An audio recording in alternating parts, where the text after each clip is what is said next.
অভিনেতা হতে হলে বলে একটা কলাম বেরোতো, এবং সেইখানে জ্ঞানেশ মুখার্জি, যোছন দস্তিদার, উৎপল দত্ত এরা প্রত্যেকেই লিখতেন অভিনেতা হতে গেলে কি করতে হবে।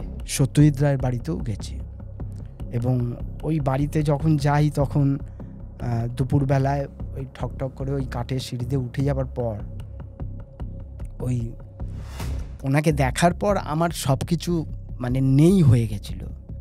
চলছে, যারা চালাচ্ছে তারা আদৌ এগুলো বোঝার চেষ্টা করে না, জানারও চেষ্টা করে না। তারা একটা কাস্টিংয়ের জন্য একটা, আচ্ছা দীপকদাকে নিই, আচ্ছা একে নিই, ওকে নিই, কিন্তু তার যে একটা জার্নি আছে সেই জার্নিটা সম্পর্কে এরা কেউ কিছু জানে না বা জানার চেষ্টাও করে না। একটা কথা চালু ছিল যে বাড়ির খেয়ে বোনের মোষ তাড়ানো যাবে না, আর আমার বাড়ির ওই অপ্রতুল খাবার ছিল না যে আমি বাড়ির খাবো, থিয়েটার করব, নাটক করবো, এটা আমার পক্ষে সম্ভব ছিল না।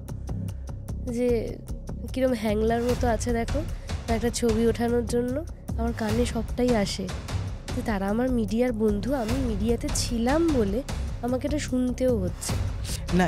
এইটাই তো, এই যে আজকে আমরা বলি না যে আমাদের বাংলা ছবির অবস্থা খারাপ, বাংলা সিনেমা ইন্ডাস্ট্রির অবস্থা খারাপ, এর জন্য দায়ী তো আমরাই।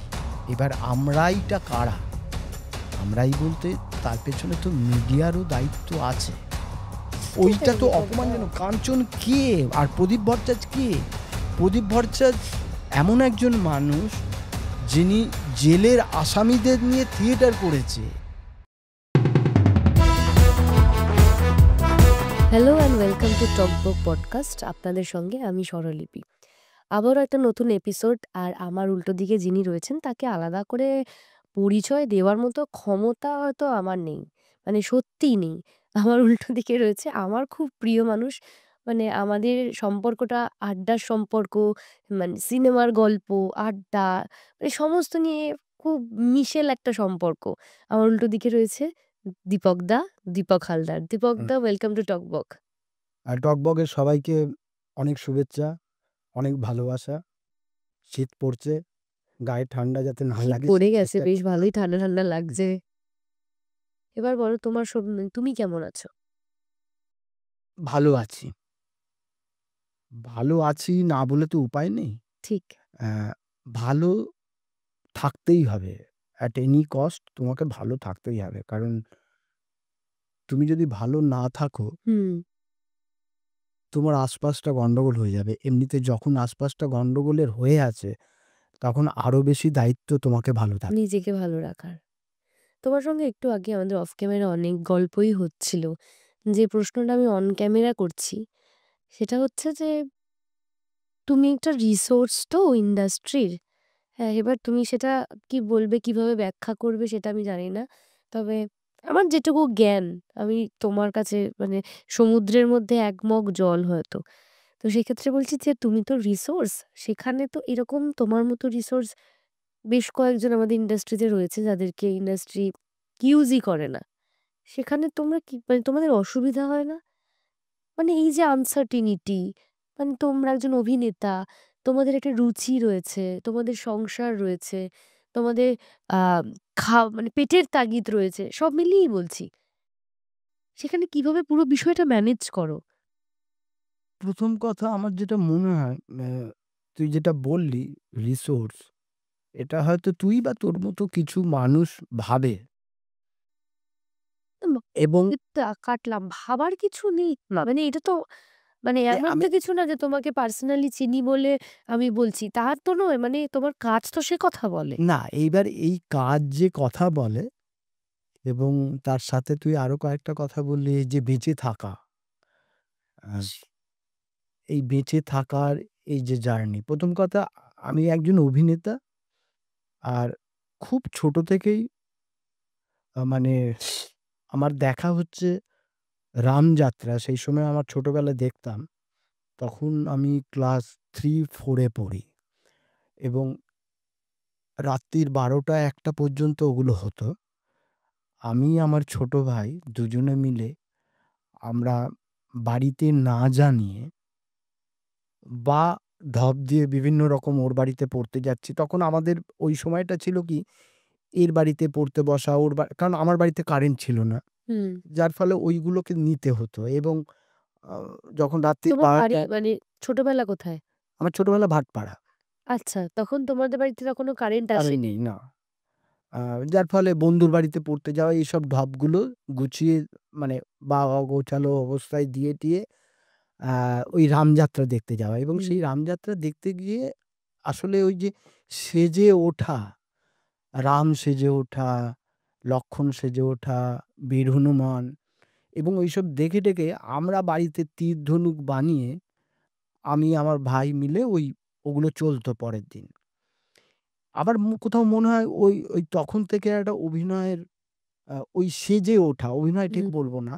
ওই সেজে ওঠাটার বীজ তখন থেকে বপন হয় এবং তারপর স্কুলে নাটক করা, এই করা, এই চলতে থাকে। চলতে তো আ এই যে এটার মধ্যে একটা ভালোবাসা পেয়ে গেলাম যখন থেকে, তখন মনে হলো যে আ এটা করেই যদি বাঁচা যায় এবং সেই পথে ধীরে চলতে থাকা মানে আমি যখন আ আমার মনে আছে আমি কর্মক্ষেত্র পড়তাম এবং কর্মক্ষেত্রে অদ্ভুতভাবে তখন তুই জানিস কিনা জানি না, কারণ তুই তখন বাবা খুবই ছোট।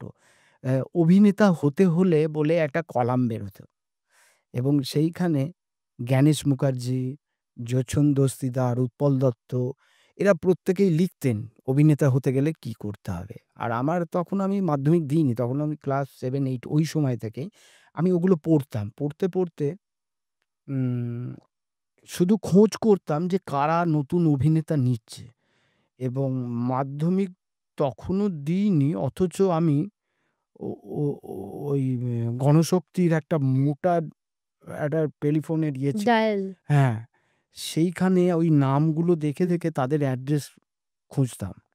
খুঁজে আমি প্রত্যেকের বাড়িতে নক করতাম। মানে আমি জানি না আমার মতো কেউ ওই সময়টা বা এখনো কেউ করেছে কিনা। আ আমি অনিল চ্যাটার্জির বাড়িতে গেছি, আমি সৌমিত্র চ্যাটার্জির বাড়িতে গেছি, আমি বিভাস চক্রবর্তীর, ইভেন আমি একজনের নাম বললে সবাই চমকে যাবি। আমি সত্যজিৎ রায়ের বাড়িতেও গেছি এবং ওই বাড়িতে যখন যাই তখন দুপুরবেলায় ওই ঠকঠক করে ওই কাঠের সিঁড়ি দিয়ে উঠে যাবার পর ওই উনাকে দেখার পর আমার সবকিছু মানে নেই হয়ে গেছিল। আ উম আমাকে কিন্তু উনার ওই অদ্ভুত ভদ্রতা, সৌজন্য, আমাকে যত্ন নিয়ে বসানো, ইভেন আমি চা বিস্কুট খেয়েছিলাম।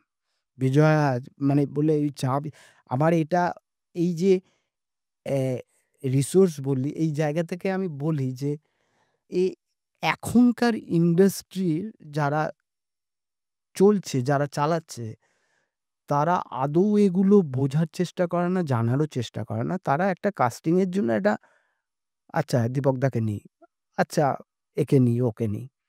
কিন্তু তার যে একটা জার্নি আছে, সেই জার্নিটা সম্পর্কে এরা কেউ কিছু জানে না বা জানার চেষ্টাও করে না। এইটা আমার কাছে মানে আমি যদি অভিনেতা না হতাম, আমি যদি অভিনেতা হব বলে আমার এই স্বপ্নটা না তৈরি হতো, তাহলে কি আমি সত্যজিৎ রায়ের বাড়িতে যেতে পারতাম? উনি আমাকে কিছু মানে ওই যে দেখাটা, ওই যে বসাটা, ওই হুম। যে আ স্নেহ, সেইটা আমার কাছে বিশাল পাওয়া। এবং তারপর ওই কর্মক্ষেত্র পড়তে যখন আমি দেখি যে অঞ্জন দত্ত থিয়েটার করছে বাচ্চাদের অঞ্জন নিয়ে, দত্তের সঙ্গে তোমার কাজই হ্যাঁ, আছে। তখন আমি হয়তো এটা ৮৮-৮৯ হবে। অ্যা সবে মাধ্যমিক দিয়েছি। তো আমি উনার বাড়িতে দুপুরবেলা চলে গেলাম। তখন উনি বাচ্চাদের নিয়ে 'আলী জিন' বলে একটা নাটক করছে। তা উনি বললেন যে, "আমাদের শো আছে আগামী রবিবার সকাল ১০ঃ০০ না ১০:৩০ একাডেমিতে। তুমি ওখানে চলে এসো, নাটকটা দেখো।" তো আমি চলে গেলাম। দিয়ে তার দলে। তার আগে আমি উৎপল দত্তের কাছে পৌঁছে গেছিলাম। গিরিশ মঞ্চের নিচের মহল নাটক হচ্ছে। সেখানে সত্য বন্দ্যোপাধ্যায়কে যখন উৎপল দত্ত বলল, "কমরেড দেখো এই বাচ্চাটা কি বলছে?" তো সত্য বন্দ্যোপাধ্যায় সব শুনে-টুনে বলল, "তুমি আগে পড়াশোনা করো। ৫ বছর পর এসে বেশ রোজে করো।" সান্নিধ্য পেয়েছি। তো এইগুলো তুমি সত্যজিৎ রায়ের কাছে যখন তুমি গিয়েছিলে, তুমি কি অভিনয়ের আর্জি নিয়েই গেছিলে? অভিনয়ের আর্জিটা তো ছিলই যে আমাকে একটু কিছু করতে দিন। হুম। মানে এটা তো ছিলই এবং সেটা অবশ্যই অভিনয়। কিন্তু উনি আমাকে কি করতে দেবেন বা কেনই বা করতে দেবেন এখন আমি ভাবি। কিন্তু আমি আপনার ছবিতে পাঠ করব। এটাই ছিল আমার ইয়ে। তা উনি ওই আদর যত্ন করে টোরে আবার সিঁড়ি পর্যন্ত এগিয়ে দিয়ে এসে বলল, "তুমি একটু বড় হও। এখন পড়াশোনা তোমার করো বয়স কত ঠিকঠাক।" তখন? ওই তখন ওই ১৭-১৮ এরকম একটা হবে তখন। খুবই তখন ছোট। হ্যাঁ, তাই ওই অ্যাড্রেস দেখে, দেখে আমি সবার কাছে অনিল চ্যাটার্জির বাড়িতে যখন হুম, গেছি, হুম, অনিল হুম। চ্যাটার্জি বলছে, "এই দেখো কৌটো নিয়ে বেরোচ্ছি। বাংলা ছবির কি অবস্থা তুমি জানো?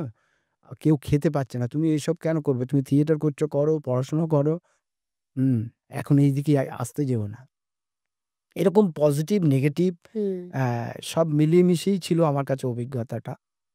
উম এবং সেটা হয়তো যদি ওই অভিনেতা হওয়ার স্বপ্নটা না থাকতো, তাহলে এই লোকগুলোর কাছে আমি যেতাম না।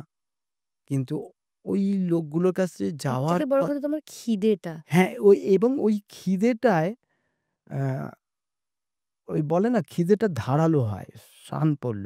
তারপর তার ফলে হয় কি, অঞ্জন দত্তের সাথে আমি থিয়েটার করতে, করতে আমার ভেতরে এমন একটা মানে আমার ওই খিদেটাই আমাকে এমনভাবে চাগিয়ে দিত, যখন দেখছি অঞ্জন দত্তের কাছে আমি থিয়েটার করছি, অঞ্জন দত্ত ছবিতে ব্যস্ত তখন।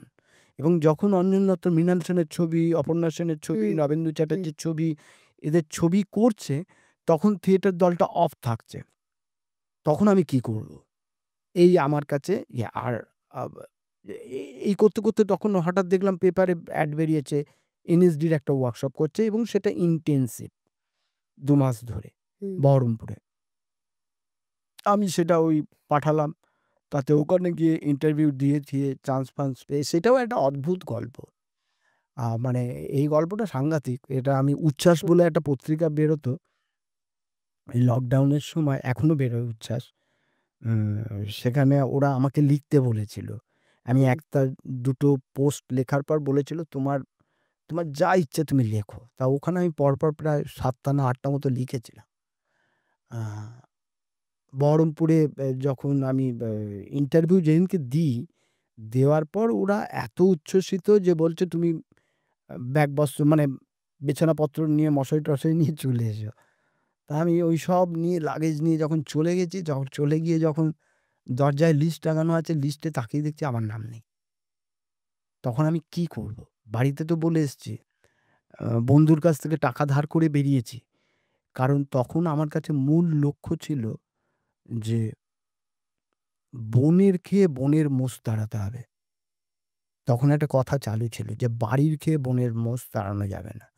আর আমার বাড়ির ওই অপ্রতুল খাবার ছিল না যে আমি বাড়ির খাবো, থিয়েটার করব, নাটক করব, এটা আমার পক্ষে সম্ভব ছিল না। যার ফলে আমাকে ওই ওয়ার্কশপটা আমাকে at any cost করতে হবে। অন্তত ২ মাস আমার ঠিকঠাক চলবে আর আমি একটু কিছু শিখতে পারবো। এটা ছিল আমার কাছে মূল লক্ষ্য। কিন্তু যখন দেখলাম লিস্টে নাম নেই, এবার যে রিক্সোর ছেলেটি চালায় রাজুদা, রাজুদা বলছে, "চলে এসছো? ভালো হয়েছে।" মানে ওর আনন্দ, ওর চোখে উজ্জ্বলতা দেখে, দেখে ও তো জানে না যে আমার লিস্টে নাম নেই। আমি তখন ভাবছি যে এটা আমি কি করব? মানে আমি তারপরে ওই স্কয়ার ফিল্ড বলে বহরমপুরে একটা বিশাল বড় মাঠ আছে। চারদিকে ৪ টে কামান থাকে ওই হুম। মাঠে। ওইখানে একটা লাইব্রেরি আছে, যে লাইব্রেরিটা সম্ভবত এখন উঠিয়ে দিয়েছে কিনা জানি না। পুরনো একটা পোড়ো বাড়ি, সেইখানে ওয়ার্কশপটা। তো সেখানে পৌঁছে গেছি, পৌঁছে গিয়ে কিন্তু কিছু দোল গোবিন্দ রথ ছিল হুম, আমাদের ক্যাম্প ডিরেক্টর। সিদ্ধার্থ চক্রবর্তী এনএসডির, ওরা আশিস বিদ্যার্থীদের হুম, ব্যাচমেট। হুম। উনি ছিলেন অ্যাসিস্ট্যান্ট ক্যাম্প ডিরেক্টর।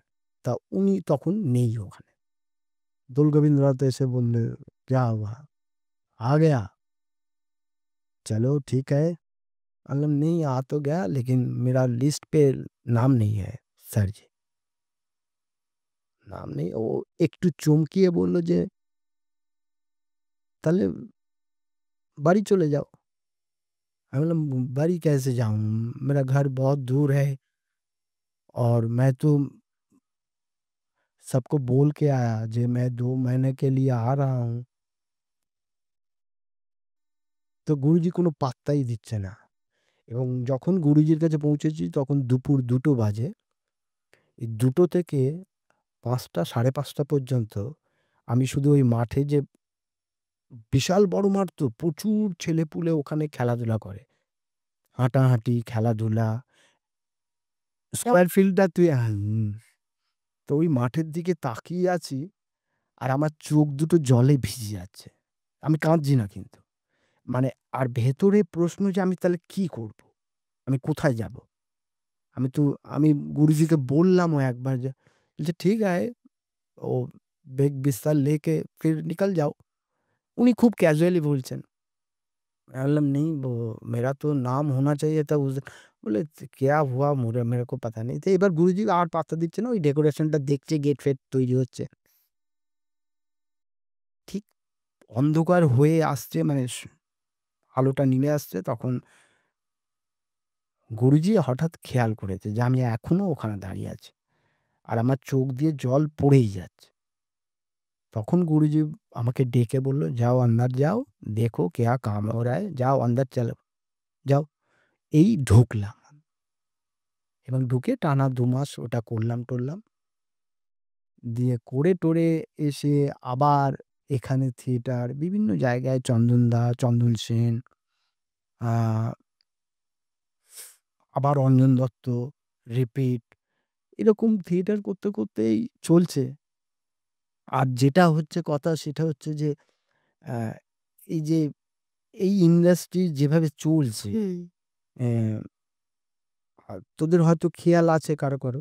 আমার একটা বছর ২ এক আগে একটা শারীরিক কারণে হ্যাঁ। হার্ট ব্লকেজের কারণে অদ্ভুতভাবে সেইটা দেখলাম প্রচুর মিডিয়ার লোকজন। এই যে মিডিয়া তো খুব ভাইটাল একটা পার্ট। মানে সমাজের রাজনীতি, খেলাধুলা, শিল্প, সংস্কৃতি, অ্যা সমস্ত কিছু যদি ওরা ঠিকভাবে, মানে আমার কাজ নিয়ে আ বাজারের মিডিয়া, বাজারি মিডিয়া বলছি না, বাজারের মিডিয়া কখনো উচ্চবাচ্য করেনি। কোনো কাজ নিয়ে করেনি। এবং অনেক বন্ধু-বান্ধব, সাংবাদিকরা বলেছে, "দাদা, তোমার কথা বললেই সাব এডিটোরিয়াল জায়গা থেকে বলে যে, 'না, এটা দেওয়া যাবে না, এই এটা ছবি দেওয়া এটা যাবে তো না।' প্রত্যেক জায়গাতে আমরা সবাই ফেস করছি দীপকদা। মানে আমি একসময় তো আমি নিজেও মিডিয়াতে ছিলাম। তো সেক্ষেত্রে মানে আমি যখন আবার অভিনয়ও করছি, একটা সময় অঞ্জন দত্ত নিজেও জার্নালিস্ট ছিলেন। তারপরে তিনি ডিরেক্ট করেছেন, তিনি অভিনয় করেছেন। আমি এই পডকাস্টে আমার সত্যি যে আমি নিজের কথা বলতে চাই না। তবু কিন্তু ভেতরের ক্ষোভটা তো রয়ে যায়। একদমই। আজকে আমি যখন কাজ করছি, সেই কাজটাকে নিয়ে তারাই মানে অবহেলা করছে এবং বলছে যে, কিরম হ্যাংলার মতো আছে দেখো, একটা ছবি ওঠানোর জন্য। আমার কানে সবটাই আসে। যে তারা আমার মিডিয়ার বন্ধু, আমি মিডিয়াতে ছিলাম বলে আমাকে এটা শুনতেও হচ্ছে। এরপরে বিভিন্ন ইন্ডিপেন্ডেন্ট কাজও করেছি। তারাই আমাকে বলছে যে, "তুই তো ছিলি, তুই একটু কথা বলবি? যদি আমাদের একটা নিউজ করা যায়, এরকম একটা ভালো কাজ করেছি।" তো কথা বলতে বলব কি, কে আছে সেখানে? না, না, তাহলে তো নিউজ হবে না। কেন নিউজ তো আমরা তৈরি করব। আমরা তো মানে একটা নতুন অভিনেতা বা একজন বর্ষীয়ান অভিনেতা, একজন প্রকৃত অভিনেতা, তাকে মানুষের সামনে তুলে ধরা তো মিডিয়ার কাজ। না, এইটাই তো, এই যে আজকে আমরা বলি না যে আমাদের বাংলা ছবির অবস্থা খারাপ, বাংলা সিনেমা ইন্ডাস্ট্রির অবস্থা খারাপ। এর জন্য দায়ী তো আমরাই। এবার আমরাইটা কারা? আমরাই বলতে তার পেছনে তো মিডিয়ারও দায়িত্ব আছে। আচ্ছা আমি বলছি দীপকদা, আমরা তো তুমি আমি বহু প্রিমিয়ার একসঙ্গে করেছি। ঠিক আছে? আজকে এই যে বাইট নেওয়া একটা 1 টু যেটা মিডিয়ার ভাষায় 1 to 1 বাইট করা আমি যেটার কথা বলি। না, আমি রিসেন্ট, আমি তোকে বলি, হ্যাঁ, এই 'বহুরূপী' বলে একটা ছবি রিলিজ হয়েছে। হ্যাঁ, হ্যাঁ, হ্যাঁ। আমি দেখলাম। দেখে আমার এতটাই খারাপ লাগলো, মানে আ আ আ স মানে আঁতকে উঠলাম জাস্ট। একটা ছোট্ট ইনসিডেন্ট, অনেকের সেটা চোখের উপর দিয়ে চলে যেতেই পারে। 'বহুরূপী' আমি এখনো দেখিনি। খুব তাড়াতাড়ি দেখব। কারণ ছবিটা খুব সুন্দর, ভালো হয়েছে শুনেছি। এবং 'বহুরূপীতে' আমার অন্যতম টিচার, আমার অনেক শিক্ষক আছে আমার অভিনয় জীবনে। প্রদীপ ভট্টাচার্য হ্যাঁ। দুরন্ত অভিনয় হুম, করেছে। অসাধারণ, অসাধারণ। এবং প্রদীপ, আমি দেখছিলাম ওদের প্রিমিয়ারে আ কাঞ্চন আর প্রদীপদা দাঁড়িয়ে আছে। অ্যা ওদের সামনে প্রায় ৮-১০ জন মিডিয়া পারসন দাঁড়িয়ে আছে তাদের মাইকপত্র নিয়ে টিয়ে। কাঞ্চনকে প্রশ্ন করছে। কাঞ্চন ওই ছবিটায় নেই কিন্তু। কাঞ্চনকে প্রশ্ন করছে, কাঞ্চনকে হচ্ছে, এবং একটা সময় দেখলাম প্রদীপ দা ছোট্ট রিলস মতো ওটা বেরিয়েছিল, যার ফলে পুরো ব্যাপারটা আমি দেখিনি। প্রদীপ দা ওখান থেকে হেঁটে হেঁটে টুকটুক করে বেরিয়ে চলে গেল। এটা এতটা অপমানজনক, এবং মিডিয়ার লোকজন, আমি সত্যি কথা বলছি তোকে, এরা কেউ কারো কাজ দেখে না। এরা প্রিমিয়ারে যায় বাইট নিতে, তবে এদের এই ধৈর্যটা নেই, খুব কম আছে, নেই বলবো না, খুব কম যারা পুরো ছবিটা দেখে একটা গঠনমূলক মতামত দেয়। ঠিক সেটা প্রায় নেই বললেই চলে, আছে হাতে গোনা, খুব কম। তা সত্যি ওইটা তাই তো দীপক দা। অপমানজনক। কাঞ্চন কে আর প্রদীপ ভট্টাচার্য কে?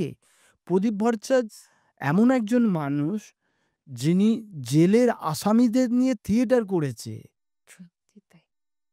এবং সেই থিয়েটার ওরা করতে সরকারকে বাধ্য করিয়েছে দিল্লিতে গিয়ে শো করাতে।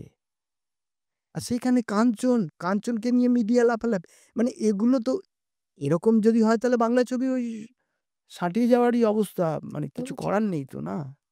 কাকে কোন রেসপেক্টটা দিতে হবে সেটা যতক্ষণ না জানবে, প্রথম কথা আমাদের না, ইন্ডাস্ট্রিতে যত্নটাই নেই। এটার জন্য দায়ী পড়াশোনা দীপক দা। অবশ্যই নেই তো আজকে বেশিরভাগ আমি মানুষ। তোমার উল্টো দিকে বসে আছি, কিন্তু আমি জানি না তুমি কি কাজ করেছো বা হ্যাঁ, তোমার শুরু চলছে। কোথা থেকে।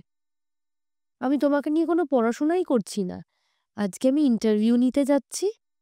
হ্যাঁ, আমি কথায় কথা বলছি। আমি মিডিয়া পার্সন হয়ে আমি তোমার ইন্টারভিউ নিতে যাচ্ছি। আমি জানি না তুমি কে। আর কথা হয়েছে একটা ইন্টারভিউ করব আমরা, নতুন শুরু করছি একটা এন্টারটেইনমেন্ট শো। সেখানে সেলিব্রিটিদের ইন্টারভিউ করা হবে। হ্যাঁ, দীপক দা, তোমার ছোটবেলার অভিনয়টা কিভাবে শুরু হয়েছিল? আচ্ছা, তোমার পরিবারে কি এরকম কিছু ছিল? তা এইখান থেকে শুরু বা বা এখন তো মানে আরো যদি তুই আলাদা করে এর বাইরে কোনো ফরম্যাট নেই। এটা একটা ফরম্যাট তৈরি হয়ে গেছে। আরো তুমি ছোটবেলা থেকে কিভাবে শুরু করেছিলে, তারপরে এর সঙ্গে কাজ করার এক্সপেরিয়েন্স, ওর সঙ্গে ২-৪ টে যেটা IMDb তে তোমার শো করেছে আরকি। একদমই তাই, একদমই তাই।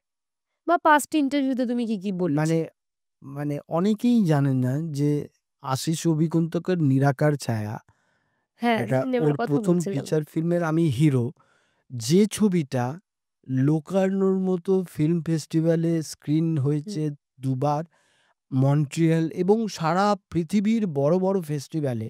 সেই ছবি আমরা কিন্তু এখানে পরে, অনেক বছর পরে, আর আসা যাওয়ার মাঝে সম্ভবত, হ্যাঁ, ওই ছবিটা নিয়ে ও কথা বলি। কিন্তু আমি আমি বলছি, আমি গ্যারান্টি দিয়ে বলতে পারি নিরাকার ছায়া নিয়ে কেউ জানেই না এরকম একটা জানে না। ছবি আছে।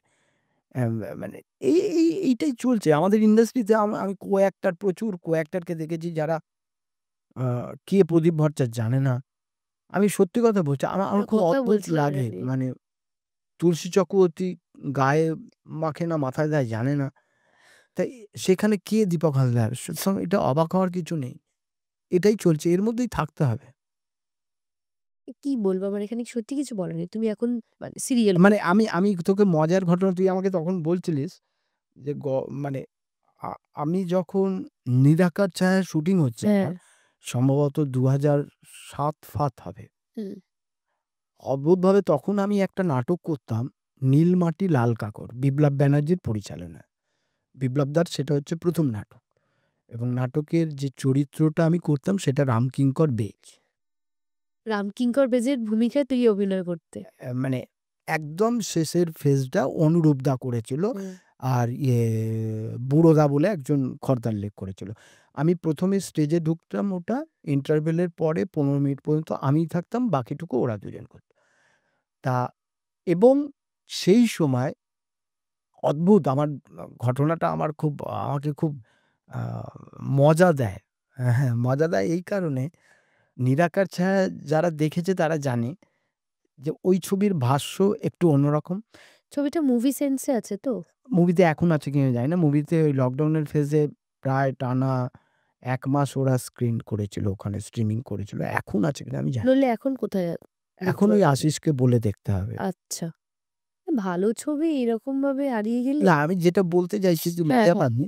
আ এবং আ ওইটা করছি, আর সাথে ওই সময় একটা সিরিয়াল হতো যিশু দাদের ঘরে, যিশু দাশগুপ্তর ডিরেকশনে, 'তিথির অতিথি'। হুম, হুম। ও আর বহু আগে। স্টেজে করছি 'নীলমাটি লাল কাঁকড়'।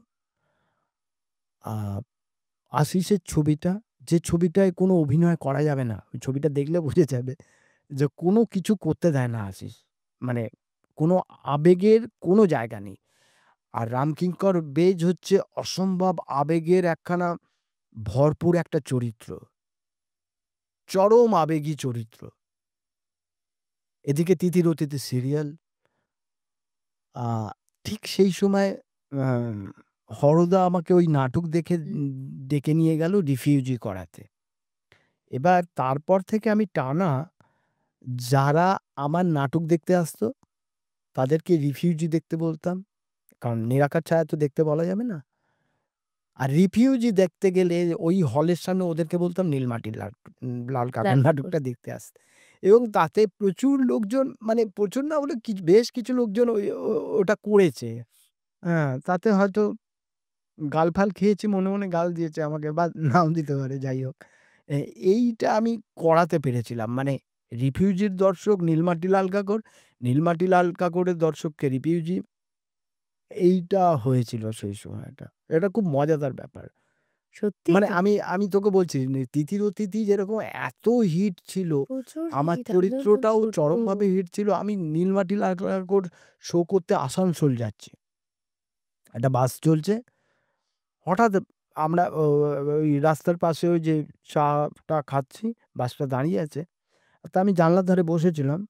একটা গাড়ি এসে আমাদের বাসটার সামনে দাঁড়ালো এবং সেখান থেকে একজন ভদ্রলোক, একজন ভদ্রমহিলা নামলেন। অ্যা "আপনি সিধু না?" মানে আমার চরিত্রের নাম ছিল নীলমাটি লাল কাকরে। এই সরি, তিথির তিথির অতিথি। অতিথি। সিদ্ধার্থ বলে একটা চরিত্র। তাই বললাম, "হ্যাঁ।" বলছে, মানে সে তাদের আমাকে ওদের বাড়িতে নিয়েই যাবে। তাই বললাম, "আমি তো নাটকের শো করতে যাচ্ছি। আপনারা বরঞ্চ বিকেলবেলায় এই হলটায় চলে আসুন।" তো ওরা এসেও ছিল নাটকটা দেখতে। মানে তিথির অতিথির দর্শকও নীলমাটি লাল কাকর দেখতে এসছে। তো এই যে অদ্ভুত একটা যাতায়াত দর্শকেরও, ঠিক। এটা খুব মজাদার ব্যাপার। আজকের দিনে গিয়ে আমি আর বলতে পারা যায় না যে, "আচ্ছা আপনি এটা দেখুন বা ওটা দেখুন।" সেই জায়গাটাই নষ্ট হয়ে গেছে কোথাও। ঠিক। তখন যে ধরনের মানে আমি সিরিয়াল বলতে হতো, পারব না আমার এই সিরিয়ালটা দেখুন, হ্যাঁ, বা সিরিয়াল যারা ঠিক দেখতো তো, তাদেরকে বলতে একদমই পারব তাই। না। দেখবেন যে তিথির অতিথি ওই সময়টা যে সিরিয়ালগুলো হতো, সেটা তো মানে সেলফ একটা মানে হ্যাঁ, এটা অন্য, লম্বা একটা সিনেমার মানে মতো মানে তার আমার আমি তোকে আরেকটা অভিজ্ঞতার কথা বলছি। আমি রাস্তা দিয়ে আমি তো, মানে এখনো আমি বাসে, ট্রামে, ট্রেনে আমার ভালো লাগে, কারণ আমি এগুলোকে ইয়ে করতে, আর আমার ভালো লাগতে বাধ্য। কারণ আমার তো নিজের ওইভাবে গাড়ি ঘোড়া নেই।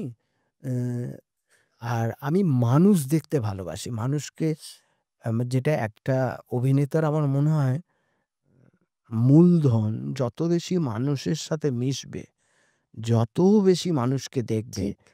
সেটাই তার কিন্তু মূল আজকের দিনে এই যে বাংলা ছবির সাথে দর্শক কানেক্ট করতে পারে না। কারণ কোথাও মনে হয় উম মানুষের সাথে মেশা কমে গেছে। ঠিক। মানুষের সাথে সেই সেই সংযোগটাই নেই। এখন বাউন্সার বেড়ে গেছে, এখন কালো আছে, গাড়ি মানে বেড়ে গেছে। কেন যে, মানে তো আমি যেটা বলছিলাম দীপকদা, সেই সময় যে সিরিয়াল হতো, সেই সময় মানে দর্শকের সঙ্গে অভিনেতাদের কানেকশনটা একটা অন্যরকম হতো। মানে তুমি একটা হ্যাঁ, আমি চরিত্র, আমি সেটাই তোকে বলতে যাচ্ছিলাম যে আমি হেঁটে, হেঁটে যাচ্ছি এই চারু মার্কেটের ওই অঞ্চলে কোথাও একটা। এটা কি রিসেন্ট ঘটনা? না, না, ওই ওই তিথির অতিথির সময়টা সময়, তিথির তিথির অতিথি। অতিথির সময়। তা একজন প্রায় ৬০ বছর বয়স হবে, ৫৫-৬০ এরকম। আ আমি আমার মতো হাঁটছিস, তিনি হঠাৎ করে আমার সামনে এসছে। মানে একজন ভদ্রমহিলা হাঁপাচ্ছে রীতিমতো। সে অনেকক্ষণ ধরে আমার পেছন, পেছন আমার ওই হাঁটার স্পিডটাকে নিয়ে হেঁটে আমাকে ধরেছে। "বাবা তুমি, বাবা তুমি সিধু না?" আমার চোখ ছলছল করে উঠেছিল, আমি তোকে বলছি। মানে অদ্ভুত রিঅ্যাকশন। আজকাল দিনে সিরিয়াল করে ওই রিঅ্যাকশন পাওয়া যায় না, তখন যেটা পাওয়া যেত। ঠিক কথা। এরকম এই অভিজ্ঞতা, অসাধারণ অভিজ্ঞতা। মানে এবং সে আমাকে গালে হাত, মাথায় হাত দিয়ে এত আশীর্বাদ করল। আ মানে অদ্ভুত। এই তো ভালোবাসা এখন এখনো পাওয়া যায়। এবং এই যে তুই আগে বলছিলিস যে তোমাদের এই যে বেঁচে থাকা, আমার মনে হয় এইসব কারণেই বেঁচে থাকা। বেঁচে থাকা। শুধুমাত্র ইন্ডাস্ট্রি আমাকে কিভাবে দেখলো, বা না দেখলো, বা মিডিয়া, বাজারের মিডিয়া কিভাবে দেখলো। আমাকে অসংখ্য মানুষ আমার কাজ ভালোবাসে। আমি যখন অসুস্থ ছিলাম আমি দেখেছি যে প্রচুর মানুষ, যে মানে আমার আত্মীয়-স্বজনরাও ওরকম ওই জায়গাটা আমি দেখিনি। এই মানুষজনের মধ্যে সেইটা আমি দেখতে ঠিক। পেয়েছি। হ্যাঁ? সুতরাং সেটাকে অবজ্ঞা করার অধিকারও আমার নেই। আর সেই জায়গাটাও নেই। এবার ইন্ডাস্ট্রির মতো আমাকে নিয়ে ভাববে, বা আমাদের মতো অভিনেতাকে নিয়ে ভাববে, সেটা তাদের দায়িত্ব।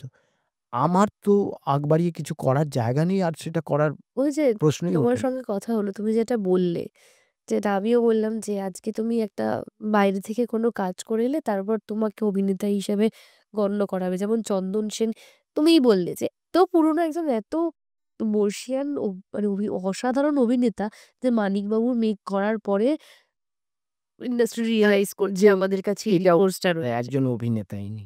ইনি একজন অভিনেতা। ঠিক। তো এইটা তো এরকম অনেকে আছে। চন্দনদা, খরচদা, হ্যাঁ, হ্যাঁ। যাদেরকে আমরা দেখে আমরা ইন্সপায়ার হতাম ওই সময়। কারণ এরা ঠিক আমাদের আগে। অ্যা যার ফলে কিন্তু অভিনেতা হিসাবে যে জায়গাটা হওয়া উচিত, সেটা আদৌ কি এরা পেলেন? আরো আগে যদি তুই দেখিস, সুনীল মুখার্জির মতো অ্যাক্টর, নিমাই ঘোষের ঠিক, মতো ঠিক, অ্যাক্টর, ঠিক। হ্যাঁ? যারা কি বলবো, যারা আ মানে যাদেরকে আমার মনে হয় সাউথ ইন্ডাস্ট্রি এরা যদি পেত, এই তো এরা মানে সত্যি তাই। মূর্তি বানিয়ে রাখত। সত্যি তাই, হ্যাঁ। সত্যি তাই। সেটা ওরাই পেল না। না, আমাদের কাছে এত সম্পদ ছিল। হ্যাঁ, মানে আমরা সম্পদ আমরা হয়তো সমৃদ্ধ যাকে বলে। বেশি থাকার ফলে একটু অপব্যবহার হয়তো। ঠিক কথা। যেটা বলছিলাম, তুমি এত বছর ধরে থিয়েটার করছো। সেই সময় থিয়েটারের দর্শক, এই যে তুমি বললে যে রিফিউজি যারা দেখতে এসেছিল তাদেরকে বললে যে আমার থিয়েটারটা দেখার জন্য। থিয়েটার যারা দেখতে এসছে তাদেরকে বললে সিনেমা দেখার জন্য। এখন থিয়েটারের যে অবস্থা, এখন থিয়েটারও ঢুকছে। এখন তো মানুষ থিয়েটারও দেখতে ভুলে গেছে। এখন মানে দর্শক বলবে যে ৳২০০-৩০০ দিয়ে বা কি ৳৫০০ দিয়ে টিকিট কেটে আমি থিয়েটার দেখতে যাওয়ার থেকে আমি ভালো কোনো ল্যাভিশলি সিনেমা দেখতে পারবো। সেই টাকায় টিকিট বুক হয়ে যাবে। সেটা আইম্যাক্স হোক বা আইনক্স হোক। না, আ আ থিয়েটার কোনোদিনই যে মানে আমার জ্ঞানত অবস্থা থেকে যে কোনোদিনই যে হৈ হৈ রৈ রৈ করে চলেছে, তা কখনোই তা না চলেনি। হলেও এখনের মতো তো অবস্থা না, নয়। এখনের কারণ ওই মানে দেখ, তোর সমাজ, রাজনীতি, অর্থনীতি এগুলো যদি গুলিয়ে যায় আজকে, অ্যা তাহলে সেই সমাজকে কেন্দ্র করে শিল্প সংস্কৃতি বল, খেলাধুলা বল, অ্যা নাট্যচর্চা বল, গান বল, সমস্ত কিছু গুলিয়ে যেতে বাধ্য। ঠিক। এবং সেই গোলানোটাই আল্টিমেট, তা আমি বলছি না। কিন্তু গুলিয়ে তো যাবেই। আজকে কি থিয়েটার ও করছে? আমি বলছি যে তুই যদি কলকাতার থিয়েটারকে মাথায় রেখে থিয়েটার বলিস, তাহলে তো সেটা ঠিক হবে না। না ঠিক সা নয়। আমি তুমি তো সারা বাংলার কথাই পশ্চিমবঙ্গে অনেক ভালো কাজ বিভিন্ন জায়গায় হচ্ছে। আবার অনেক জায়গায় হচ্ছেও না। না। মানে আমি যখন বহরমপুরে ছিলাম, বহরমপুরে আমি টানা ৯ থেকে ১০ বছর প্রদীপদার বাড়িতে থেকে থিয়েটার করেছি। Whole timer theatre worker. হুম। এটা আজকের দিনে কে করছে? আবার কেনই বা করবে? আমি আমি ওখানে একটা সময়ের পর ওখানে থিয়েটার করতে যখন ওইখানকার মানুষদের থেকে চরম গাল খেলাম, তখন আমি কলকাতা ব্যাক করলাম। নাহলে তো আমাকে তো মানে আমার তো তাহলে তো ওই কিছুই হতো না। আজকে ওইখানে ওই থিয়েটারটা হচ্ছে না কিন্তু। রমরম করে থিয়েটার হতো বহরমপুর শহরে। রমরম করে থিয়েটার হতো বালুরঘাটে। এই মফস্বল শহরগুলো। এবার তুই দেখ, সামাজিক যে চেহারাটা সেটা তো পরিবর্তন হয়ে গেছে। ঠিক। আজ থিয়েটার আ তো আ অ্যাকচুয়ালি আয়না। মানে ছোটবেলায় তুই দেখেছিস কিনা জানি না। আমি তো দেখেছি যে ভোটের দিন, আমি ভোটের প্রসঙ্গ এই হুম। কারণে নিয়ে এলাম। হুম। ভোট আমাদের এখানে আমরা বলি মৌখিকভাবে, ভোট হচ্ছে বাঙালির উৎসব। আমরা বলি তো। একদমই তাই। এবং সেই উৎসবটা কিন্তু আমি আমার ছোটবেলায় দেখেছি। আমি ছোটবেলায় দেখেছি, আ তখন টিএমসি আসেনি। তখন কংগ্রেস, হুম। এদিকে সিপিএম, বিজেপিও নেই বাংলায়। তা ভোটের সময় যেখানে লুচি আছে আলুর দম আছে, হুম, সেই লুচি আলুর দম বা লাড্ডু ভাগাভাগি করে খাওয়া হচ্ছে। আজকে কিন্তু হয় না, আজকে বোম খাওয়া হয়। ঠিক। তো এই যে পরিবর্তনটা হয়েছে, এই পরিবর্তনটা তো সমাজের সামাজিক যে সম্পর্কগুলো সেগুলোকেও তো মেরে দিয়েছে। ঠিক কথা। সেই সামাজিক সম্পর্ক যখন মরে যাচ্ছে তখন আরো বেশি শিল্পের অনেক দায়িত্ব হয়ে ওঠে। সিনেমা বল, থিয়েটার বল, এবং তারা যখন আচ্ছা না একটা ব্যোমকেশ করি, একটা ফেলুদা করি, তাহলে সেই দায়িত্ব মানে আমি জানি না কেন এটা কিভাবে ভাবে। অনেকে ভাবে যে হিট হবে না, হুম, ব্যবসা হবে না। হিট ব্যবসা আমি যদি নাই করি, আমি যদি পা না দিই, আমি কি করে জানবো মানুষ কোনটা দেখবে? ঠিক। আজকে ওই যে ছেলেটি করলো বল সহজ পাঠের গপ্পই বল হ্যাঁ, হ্যাঁ, হ্যাঁ। বা দোস্তজি। দোস্তজি বল, ঠিক তো কথা। আগে থেকে কে জানতো কোনটা হিট হবে? আর কোনো ছবির ক্ষেত্রে বলা যায় আদৌ যে এটা হিট হবে কি এই হিট যে হবে না? এই আমি বললাম, এই তুমি যে সহজ পাঠের গল্পটা বললে বা আত্মস্থিতির কথা বললে, এই যে আমাদের এত বড়, বড় প্রোডাকশন হাউসরা কাস্টিং, স্টার কাস্ট নিয়ে মাতামাতি করে।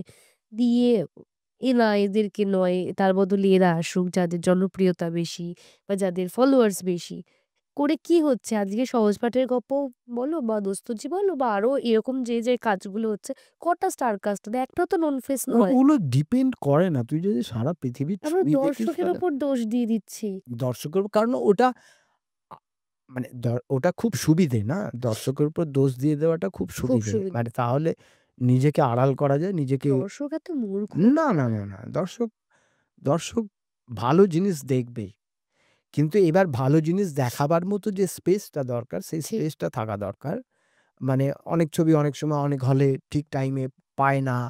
সেগুলোও কারণ। সেগুলো যদি না করে আমার মনে হয় বাংলা ছবির ক্ষেত্রে আরো অনেক বেশি ব্রড মাইন্ডে ভাবা ঠিক উচিত। কথা। যারা বড়, বড় মাথা, বড়, বড় মানুষ, বড়, বড় প্রোডাকশন হাউস, তাদের অনেক, অনেক বড় করে ভাবার জায়গা এখন। যে এ এত, এত কি বলবো? এত আ ছোট মনের হলে তো শিল্পচর্চা করা যায় না। ঠিক। মনটাকে বড় করতে হবে। মনটাকে বড় করতে ঠিক মানে ধান বললে তুমি খয়রাতের কথা কথা। বলছি না। মানে একটু বড়ভাবে ভাবলে অনেক বেশি মানুষের সাথে কানেকশন তৈরি হয়। ঠিক কথা। আমি প্রদীপ্ত দার কথাই বলছিলাম। প্রদীপ্ত দার মতো ডিরেক্টর। হ্যাঁ, প্রদীপ তো কাজ পায়। কাজ কোথায় করে? কবিদা কাজ করে না। হুম। মানে যাদের কাজ ইন্দ্রাশিস দা জব জয়েন করে নি। হ্যাঁ, ইন্ডাস্ট্রিজের ছবি এই রিসেন্ট করলাম। কাজলের ধুলোবালি। আমি ছিলাম, ঋত্বিক ছিল, ঋতুপর্ণাদি ছিল। আ সেই ছবি এবারে আ বিভিন্ন জায়গায় ফেস্টিভ্যালে পাঠাবার কথা ভাবছিলেন উনি। কিন্তু এই যা হয় প্রোডাকশনগত কারণে ডাবিং এখনো কমপ্লিট হয়নি। সুতরাং ছবিটাও পাঠাতে পারেননি। এই অচলাবস্থা এখন কাটা খুব মুশকিল দিবক।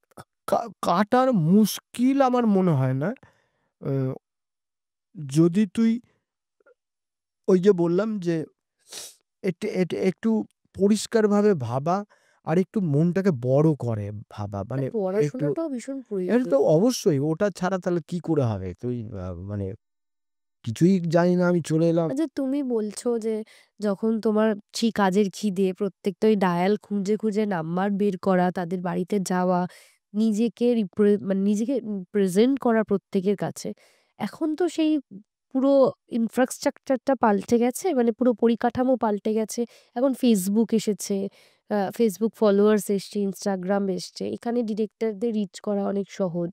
নিজের অনেক বেশি টিকটক করে ফলোয়ার্স পাঠিয়ে দিলি। হ্যাঁ, নিজের ফলোয়ার্স বেশি থাকলে সেখানে একটা আলাদাই অ্যাডভান্টেজ এর অনেক ফলোয়ার্স রয়েছে। আজকে তুমি সিরিয়াল করছো।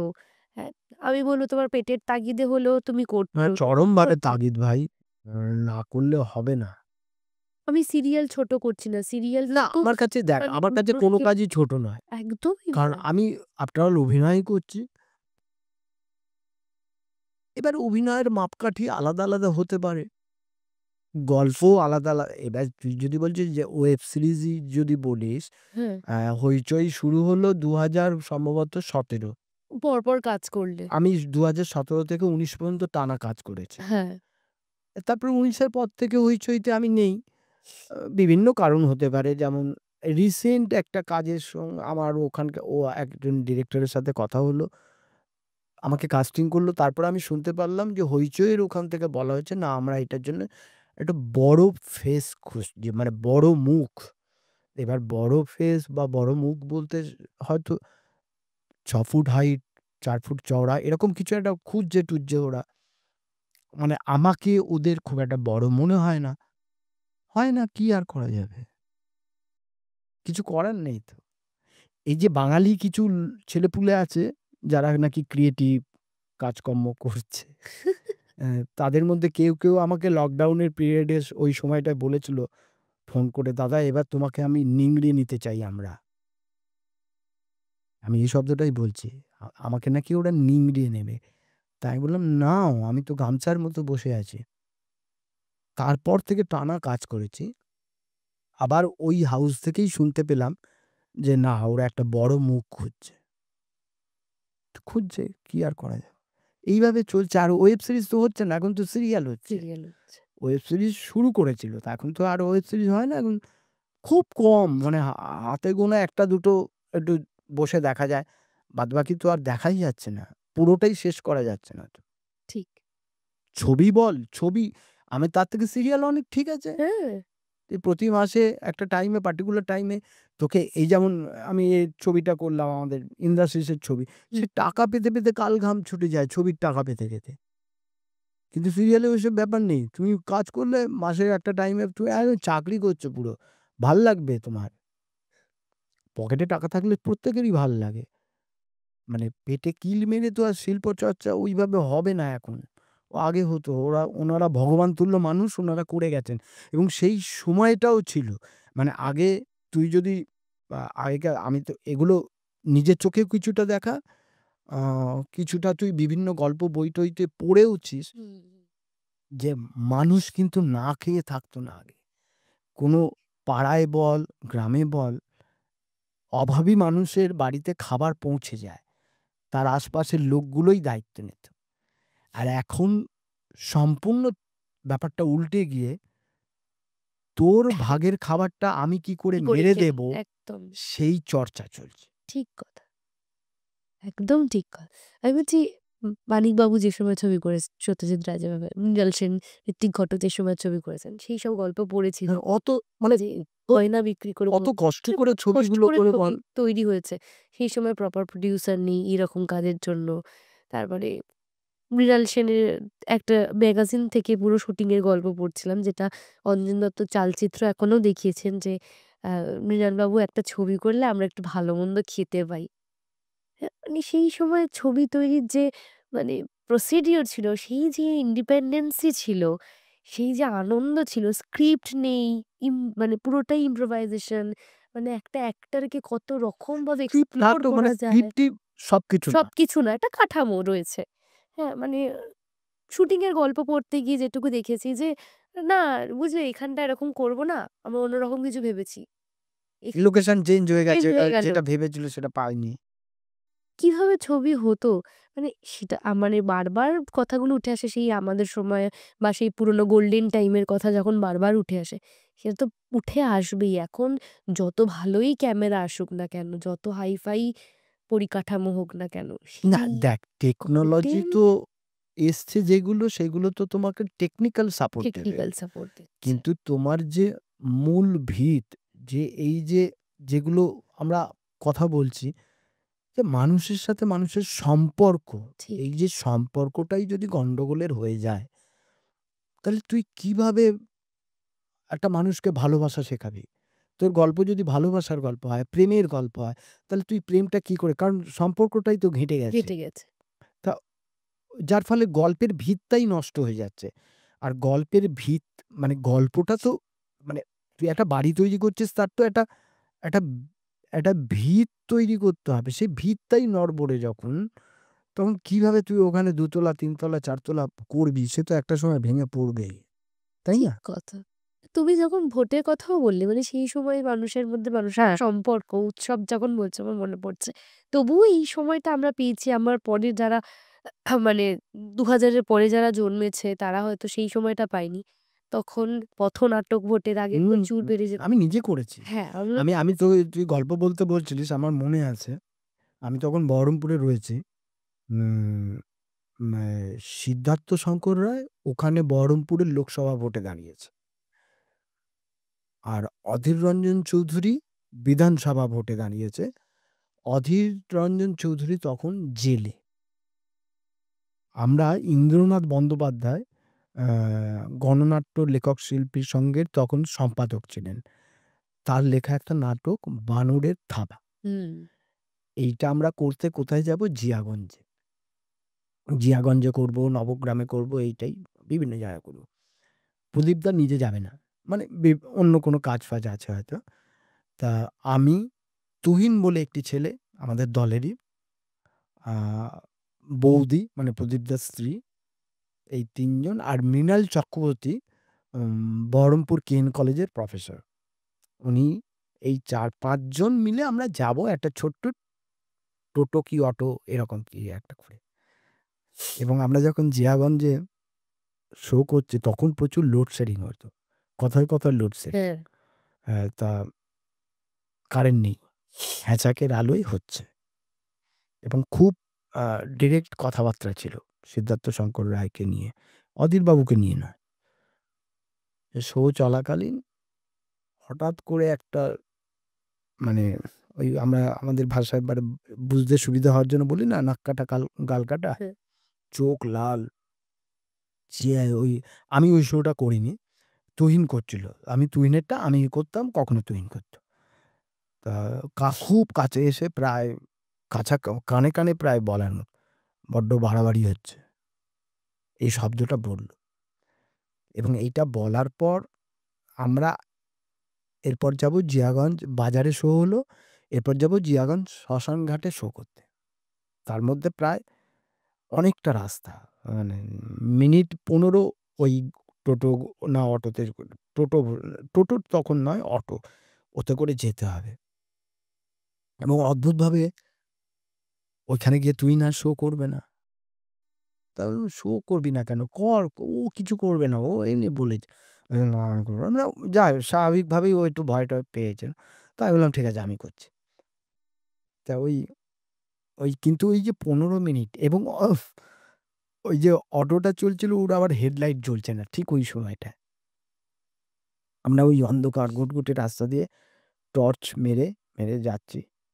তারপর ওখানে গিয়ে শো করে তারপর আবার ওই শ্মশান ঘাট থেকে আমরা যাব স্টেশন, অনেকটা দূর, কিন্তু অন্ধকার। এই যে পুরো যাতায়াতটা, আমি ভয় পেয়েছি কি পাইনি সেটা বড় কথা না, কিন্তু অদ্ভুত ভেতরে মানে বিভিন্ন প্রশ্ন, বিভিন্ন মানে কি বলবো, অনেক কিছু ভেবেছি। এই বুঝি বোম পড়লো আমাদের উপরে, এই বুঝি গাড়িটা থেমে গেল, এই বুঝি 4-5 জন ঘিরে ধরলো, মানে বিভিন্ন, কিন্তু কিছুই হয়নি। আল্টিমেট আমরা শোটো করলাম। সেটাই বলছি, পথনাটক প্রচুর করেছি আমরা, ইনভিজিবল তো তখন এবং হাজার হাজার লোকের সামনে। এবং পথনাটকের মজা হচ্ছে যে তুই বাজারে করছিস একরকম দর্শক, তুই ইটভাটায় করছিস আরেক রকম দর্শক। হ্যাঁ, এই দর্শকের চেহারা পাল্টে যায়। দর্শক, এবং দর্শক কখনো কখনো তোর নাটকের চরিত্র হয়ে ওঠে। ঠিক কথা। তুই এমন কিছু ডায়ালগ বলেছিস যেখানে দর্শকের মনে ধরেছে বা রেগে গেছে, সে কিন্তু তোকে সঙ্গে সঙ্গে একটা ডায়ালগ শুনিয়ে দেবে। একদম সেগুলোকে নিতে পারা, একদম হ্যাঁ, নিয়ে নাটকটাকে এগিয়ে নিয়ে যাওয়া খুব মজাদার। পথনাটকের অভিজ্ঞতা খুব মজাদার। আর বিশেষ করে ভোটের সময় যে পথনাটক হতো সেই নাটক করা, এবং সেইটা ওই লোকগুলোর সাথে ইন্টারেকশন হওয়া, কখনো কখনো ভালো লাগলে সে সেই ভালো কথা কমেন্ট দিচ্ছে। ঠিক ঠিক হ্যাঁ, এটা মজাদার বেশ। তো আস্তে আস্তে আবার কমে যাচ্ছে এগুলো, না, কমে হয় না যাচ্ছে যে কারণ তুই নয়। ওই যে পুরো ব্যাপারটা সবকটা তুই দেখ, এখনকার দিনে পথনাটক হলে তোকে, আমি শুনেছি, আমি জানি না কতটা ঠিক কতটা বেঠিক, বড় লোকের পার্টি ফার্টি আছে তারা টাকা দেয়, তা আমরা কিন্তু কোনো টাকা নিয়ে করিনি। ও মানে আদৌ কোনো, এমনকি নবগ্রামে আমরা করেছি, আমরা নিজেরা আ মঞ্চ বানিয়ে মাইক-টাইক দিয়ে, চৌকাঠে ঘেরা হ্যাঁ, জায়গাতেও আমরা নিজেরাই করতাম। এখন নাকি টাকা পাওয়া যায়, টাকা দেয় এবং সেই টাকা নিয়ে ওরা একটা স্ক্রিপ্ট বানিয়ে দেয়। সেই স্ক্রিপ্টটা মানে এই যে নিজের তাগিদে করতে যাওয়া আর তোমাকে অর্ডার করছে, "তুমি এটা করো, এইটা দেবো।" দুটোর মধ্যে ফারাক আছে। ঠিক। এ দুটোর মধ্যে প্রসঙ্গে আবার একটা চরিত্র তোমার উঠে এলো। এটা হচ্ছে 'বিরহীতে' তোমার চরিত্র। দারুণভাবে জনপ্রিয়। জনপ্রিয় মানে কি, বিরোহী করার পর আমি প্রদীপ্তকে অনেকবার বলেছি যে, বিরোহী করার আগে প্রায় ২৫-২৬ বছর হয়ে গেছে আমি অভিনয় করছি। অ্যা কিন্তু আমি যে একজন অভিনেতা, এটা প্রচুর মানুষ, প্রচুর সংখ্যক মানুষ বিরোহীর পর জেনেছে। ঠিক। অর্থাৎ ওই যে কারণে তোকে ১ম এই বলছিলাম যে, বাজারের মিডিয়া কখনোই আমার কোনো কাজ নিয়ে লেখালেখি বল, লেখালেখি কেন না, মানুষকে জানানো যে হুম, এইটা। আর কিছুই না। মানে লিখলে কি আমার ইয়ে হয়ে যাবে? মানে এমনিতেই আমাদের যখন কাস্টিং করা হয় তখন বাজেট কম থাকে। এটা প্রায় শোনা যায়। "না দাদা বাজেট নেই।" তাহলে আমাকে কেন? আপনার এগুলো চলে। সুতরাং ওই বিরোহী করার পর আর বিরোহী একটা আ আ মানে কিছু, কিছু চরিত্র খুব হয় না? খুব কাছের। খুব কাছের, খুব যত্নের। হ্যাঁ। তা বিরোহীর ওই বোমবলাই একটা ঐরকম চরিত্র। এরকম চরিত্র আমি আমার যেটা অভিনেতা হিসেবে আমি কিছু চরিত্র করার সুযোগ পেয়েছিলাম। যেমন ওই নাটকে 'নীলমাটি লালকা' করে হুম, হুম। রামকিঙ্কর। যারা দেখেছে তারাই জানে ওটা কি হতো বা কি হতো না। উম 'ধানবাদ ব্লুজ'ের ধানবাদ ওই চরিত্রটা, দারুণ। বলতাম এটার পরেই সিনেমা মানে কথা জগায়। বলতাম। আ বিরোহীর এই চরিত্রটা। তো এরকম কিছু, কিছু চরিত্র খুব মনের কাছাকাছি, মানে খুব যত্নের। হুম। মানে সেটা তৈরি করতে যে কতটা নিজের আত্মীকরণের প্রয়োজন। না, এইবার কি বলতো? যে প্রদীপ্ত তো আ যেহেতু তেহট্ট বেড়ে ওঠা অনেকটাই তেহট্টে থাকা, তেহট্ট সম্পর্কে জানা। আর এই যে বলছিলাম মানুষেরকে জানা, মানুষের সাথে মেশা, সেটা প্রদীপ্তর মারাত্মক, হুম, মারাত্মক হুম। লেভেলে। যতটা স্ক্রিপ্টেড করে দেওয়া হয়েছে আমি ওটাই করার চেষ্টা করেছি। আলাদা করে বিশেষ কিছু আমাকে করতে হয়নি। ওর স্ক্রিপ্টেই পরিষ্কার করেছিল। আর একটু ওখানকার মানুষদের সঙ্গে বন্ধু করে নেওয়া। আ তুই যদি, আমি অভিনেতা, এই মেকআপ ব্যান হ্যান-ত্যান করতে গেলেই গন্ডগোল। সেগুলো তো আমরা ওখানে বসে পাত পেরে খেতাম ওদের সাথে। আ আলাদা থাকতাম না। মানে অভিনেতা তো মূলত জলের মতো তরল ঠিক। পদার্থ।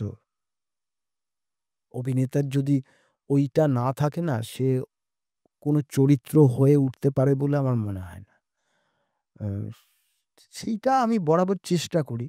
তো ওই মানুষগুলোর সাথে মিশে যাওয়ার ফলে আর আলাদা কোনো চাপ হয়নি।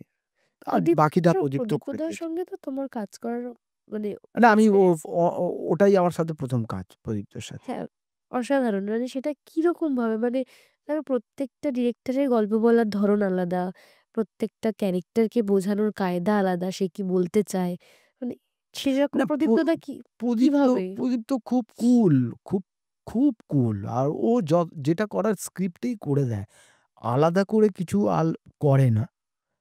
ও এত পরিষ্কার থাকে ওর স্ক্রিপ্টটা। আ ওটা পড়লেই হয়। আলাদা করে খুব একটা বিশেষ কিছু করে না। এছাড়াও তোমাকে অনেক বড় ছবি যেটাকে বলছি, বড় ছবি থেকেও বাদ পড়তে হয়েছে এই বিভিন্ন কাস্টিং এর জন্য। না, তুমি সেটা দেখ, সেটা আমার তুমি ৩ টে ছবি ছেড়ে দিয়েছ। না, সেটাও যথেষ্ট বড়, বড় ছবি। নাম নিচ্ছি না। নাম নেওয়ার দরকারও নেই। এটা আমার আম আ আমি যখন থেকে অভিনয় শুরু করেছি তখন থেকেই এটা চলছে। উম আমার শোনা কথা যে আমার বন্ধু-বান্ধবরা বলে, আমার একজন মিউচুয়াল ফ্রেন্ড, সে এখন রাজনীতি-ফাজনীতি করে। আমার কোথাও আমার কাস্টিং হচ্ছে শুনলে সে সেখানে ওই বলে কাঠি করা নাকি এসব করে-টরে কেটে দিত। আর তখন আমি যেহেতু থাকতাম কলকাতার বাইরে অনেকটা দূরে কাকিনাড়ায়। আমার পক্ষে এই কলকাতায় আসা যাওয়া, রিচ করাটাও একটু প্রবলেম ছিল। আ এইসব সুযোগ সুবিধা ওইসব চলত। চলে, এখনো চলে। এখন বিভিন্ন জায়গা থেকে চলে, মানে কি, মানে ওই যে বললাম যে বড় হাউসগুলোর আমাদের জন্য বাজেট থাকে না। আমাদের মতো কিছু অভিনেতার জন্য ওদের বাজেট নেই। উম ঠিক। বা আমরা বড় মুখ নই। তা এই বড় মুখ হওয়া কাকে বলে বা কি বলে আমি জানি না। বড় মুখ মানে বড় সাইজের নাকি আমি জানি না। না, আমি সত্যি কথা আমার মনে হয় যে আমাদের বাংলায় স্বাধীনভাবে একটা প্ল্যাটফর্ম হওয়া উচিত। যেখানে মানে যেখান থেকে অভিনেতারা নয়, অভিনেতারা উঠে আসুক। মানে তাদেরকে মানে জানতে পারুক ইন্ডাস্ট্রি। মানে ইন্ডাস্ট্রি তো সব কথা নয়। মানে আমাদের মানে বাংলা সিনেমা, হ্যাঁ, অবশ্যই ইন্ডাস্ট্রি একটা পার্ট। কিন্তু ইন্ডাস্ট্রি শেষ কথা, এটা তো তা হতে না, পারে এই না। দেখ এই যে মাঝখানে এই যে বিভিন্ন প্রশ্ন এলো না, এই যে গুপি ছবি অমুক-তমুক এই শব্দটা এলো না? হ্যাঁ। আমি তোকে বলছি আ 'নিরাকার ছায়া' গুপি ছবি। হুম। যে ছবিটা আ সারা পৃথিবী ঘুরে বেরিয়েছে, মানে সেরা ফেস্টিভ্যালে গেছে। আচ্ছা, এরকম গুপি কাজ করেই কিন্তু আমি বেঁচে আছি।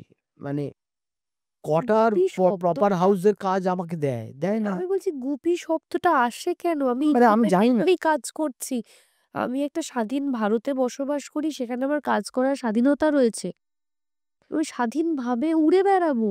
আমাদেরকে বেঁধে রাখা তো মানে ইন্ডাস্ট্রির কোনো আইনের মধ্যেও পড়ে না সেটা। জানি না এটা এরা, এই নিয়ম তৈরি করার ইন্ডাস্ট্রি ওই কে? যে তোকে বললাম যে একটু আগে যে আমাদের সব দিক দিয়ে মনটা বড় করতে হবে। আমাদের একটা প্ল্যাটফর্ম শিল্পের দরকার দীপক দা। শিল্পের প্রধান এবং ১ম শর্ত হচ্ছে তুমি খোলামেলা হও, ওপেন হও, ওপেন। আর এত জটিলতা নিয়ে তো শিল্পচর্চা হয় না। শিল্পচর্চার মানে প্রাথমিক শর্তই হচ্ছে খোলামেলা। ঠিক কথা। কোনো হুম, জটিলতা, কোনো আগে থেকে ভেবে নেওয়া, এইসব নিয়ে তো শিল্প চর্চা হতে পারে না। অন্য কিছু চর্চা হতে পারে। সেগুলো করো। তাহলে তোমরা অন্য কিছু চর্চা ছেড়ে-ছুড়ে শিল্পের কান্ডারি হয়ে বসে থাকবে, সেটা তো ঠিক নয়। ঠিক কথা। আমাদের ইন্ডিপেন্ডেন্ট ফিল্ম ইন্ডাস্ট্রিকে আমার মনে হয় অনেক বেশি মানে হ্যাঁ, ইন্ডিপেন্ডেন্ট যারা কাজ করছে আমি তোকে বলছি, একচ্ছত্র হওয়া উচিত। তারা এইবার সেইখানেও গন্ডগোল। সেখানে আমার মনে হয় এই এর সাথেই কথা হচ্ছিল। আমি শ্রমিকের ওই ছবিটা করছি। মায়া সত্যভ্রমা একটা ছোট্ট হুম। ক্যারেক্টার করছি। তো শ্রমিকের সাথেই কথা হচ্ছিল। ও বেলাইন করার পর হ্যাঁ, আ ও বলছে, "না দাদা, আমি এবার নিজে ছবি করব। আমি কারো প্রোডিউসারের আন্ডারে যাব না।" কারণ প্রোডিউসারের কাছে গেলে ওকে আরেকটা বেলাইন করতে বলছে। ও আরেকটা বেলাইন করতে চাইছে না। ও আরেকটা অন্য কিছু করতে চাইছে। কিন্তু ওই গন্ডগোল। বেলাইনটা লেগেছে, তার মানে অন্য আরেকটা লাইন করতে হবে। যে সেই সেইটাই হচ্ছে, লাইনে আবার হ্যাঁ। তাদের খুব মানে পছন্দের মুখ ঢোকাতে হয়। তো এইবার ও বলছে, "না, আমি চেষ্টা করছি। আমি নিজেই ছবিটা করব। এই ছবিটা কষ্ট করে নিজে করছি।" যার ফলে ও আর ওই টিপিক্যাল প্রোডিউসারের কাছে যাচ্ছে না। বলছে, "আমি নিজেই প্রোডিউস করব।" টাকা-পয়সা অন্যের কথা সাহায্য নেবে, হেল্প নেবে। কিন্তু প্রোডিউসার অন্য কারো কাছে যাচ্ছে না। এই যে নিজেকে প্রোডিউসার হলে অনেক সুবিধে আছে। নিজের অনেক মতো করে স্বাধীনভাবে কথাটা বলতে পারে। দীপকদা, আমরা আড্ডার একদম শেষের দিকে এসে পৌঁছেছি। শেষে এসে তোমাকে জিজ্ঞাসা বাহ! করব। কতক্ষণ, ৪০ মিনিট হয়ে গেল? হ্যাঁ, তো তোমাকে যেটা বলছিলাম সেটা হচ্ছে আড্ডা শেষ হবে না আমাদের। এরপরেও চলবে। না, আপাতত আড্ডা তো অনন্ত। অনন্ত। সত্যি কত কথা বলা হলো না। মানে অনেক কথা মানুষের জানার প্রয়োজন। যেগুলো আস্তে আস্তে আমরা চেষ্টা করি হুম। সেই কথাগুলো যাতে মানুষ অব্দি দর্শক অব্দি পৌঁছে দেওয়া যায়। দর্শকই পারে একমাত্র বলতে যে আমরা তো বোকা নই, আমরা মূর্খ একদমই তাই। নই। আমি তোকে বলছি যে দেখ, আমি এই যে দীর্ঘ সময় ধরে করে যাচ্ছি কাজকর্ম, এটা শুধুমাত্র দর্শকের ভালোবাসার একদমই, জন্য। আর একদম। কারোর ভালোবাসা নয়। শুধুমাত্র, এবং সেই ভালোবাসাটা খুব খাঁটি, খুব পিওর। চরিত্রটা তো অমর বটে। হ্যাঁ, সেইখানে আমি তোকে বলতে পারব না আমার বুস্ট করে ১,০০,০০০ ফলোয়ার বা বুস্ট না করে ফলোয়ার এসব নেই। কিন্তু আমি ওদের কাছ থেকে যে ভালোবাসা পাই মানুষদের কাছে, সেটা মানে হয়তো আমি আমার একটা মানে বিশাল বড় বাড়ি বা বড় গাড়ি থাকবে না, কিন্তু আমার এটা বিশ্বাস আমি না থাকলে কিন্তু আমার চরিত্রগুলো থেকে যাবে। থেকে যাবে। শেষ যেটা বলবো সেটা হচ্ছে বাংলার দর্শকদের কি বলবে? আর আমাদের টকবকের দর্শকদের কি বলবে? টকবকের দর্শকদের জন্য একটাই কথা বলার, যে আপনারা যারা টকবক দেখছেন মন দিয়ে, তারা এটাকে যত পারবেন ছড়িয়ে দিন। ছড়িয়ে দিন এই কারণে, দেখুন এই টকবক আমাকে ডেকেছে। আমার কথা শুনলেন। হয়তো আমার কথা ভালো লাগতে পারে বা খারাপও লাগতে পারে। কিন্তু কথাগুলো খুব অরিজিনাল ছিল। ফলস ছিল না। এইটুকুই বলছি। সুতরাং ফলস জিনিসের বেশি না ছড়িয়ে সত্য জিনিস ছড়ালে আমার মনে হয় সমাজের জন্য মঙ্গল। ভালো হবে সকলের। টকবক দেখুন, টকবক দেখান। একদম দীপকদা থ্যাংক ইউ এখানে আসার জন্য। Thank you, thank you. দীপকদা এমন থ্যাংক একজন ইউ। মানুষ বা এমন একজন শিল্পী যাকে বারবার আবিষ্কার করলেও আপনি হাঁপিয়ে উঠবেন না কোনোভাবেই। তো আজকে দীপকদার কাজ নিয়ে আমরা খুব বেশি কথা বলিনি, কারণ দীপকদার কাজ আপনারা অনেকেই দেখেছেন এবং জানেনও। যারা জানেন না তারা অবশ্যই একবার জানবেন এই মানুষটা কেন আজকে এই চেয়ারে বসে আছেন বা আজকে মানুষটার কোথায় থাকার কথা। আপনারাই শেষ কথা, দর্শকই শেষ কথা। আপনারা বুঝিয়ে দিন আপনারা বোকা নন, আপনারা মূর্খ নন, আপনাদেরকে মূর্খ বানানো হচ্ছে। তাই টকবক দেখুন, টকবকের পাশে থাকুন। পরের এপিসোড আসছে খুব তাড়াতাড়ি। ততক্ষণ স্টে টিউনড।